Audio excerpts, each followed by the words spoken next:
দিন রাতের অনেকটা সাংবাদিকতা আবার টেকনিক্যাল কাজও করতেন, দুটো কাজই করতে আমার নজর যা পড়েছে। কালকে রাত্রে দুর্ঘটনায় তার মৃত্যু হয়। এই মৃত্যুতে ব্যক্তিগতভাবে আমি নিজেও, কারণ তাকে চিনি এবং খুব কাছে থেকে দেখেছি বিভিন্ন সময়।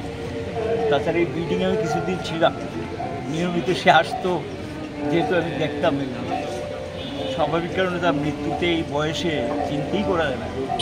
একজন বিশেষ টেকনিক্যাল দিক থেকে আমি যা শুনেছি খুব ভালো সাউন্ড ছিল এবং খুব সাহসিকতার সঙ্গে কাজ করতেন।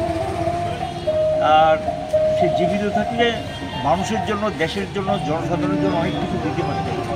খুব অল্প বয়সে সে চলে গেছে, এতে আমরা সকলকে শোকাহত, ব্যক্তিগতভাবে শোকাহত। বিশেষ করে সিআইটির পক্ষ থেকে তার মৃত্যুতে আমরা তার পরিবার পরিজনদের সমবেদনা জ্ঞাপন করছি।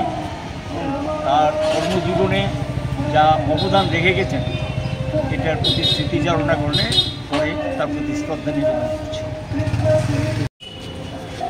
সমরেশ রাহা চ্যানেল দিন রাতের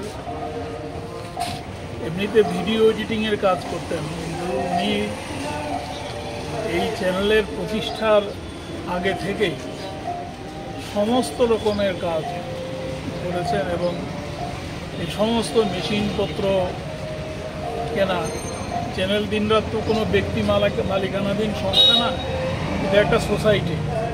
এই সোসাইটির তরফ থেকে সিদ্ধান্ত নিয়ে সমরেশকে দিল্লি পাঠানো হয়। সমস্ত প্রচুর প্রায় 70-80 লাখ টাকার জিনিস কেনা থেকে শুরু করে এগুলো রক্ষণাবেক্ষণ পরিচালনা, সে কী বলবো, সমস্ত ধরনের দায়িত্ব পালন করতো এখানে।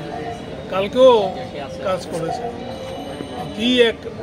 কি হারালাম আমরা, এটা ভাষায় আমরা বর্ণনা করতে পারবো না।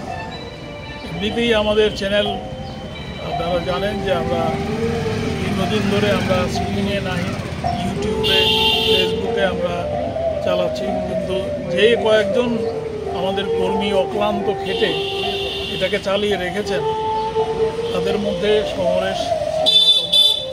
আমরা অত্যন্ত শোকাহত, মর্মাহত। এই ব্যথার ভার আমরা বুকে সহ্য করতে পারছি না। তার প্রতি, তার স্মৃতির প্রতি শ্রদ্ধা জানাচ্ছি। তার পরিবার পরিজন যারা শোকার্ত তাদেরও সমবেদনা জানানোর কোনো ভাষা আমাদের নেই। তারা ভালো থাকুন, সমরেশ অমর থাকবেন।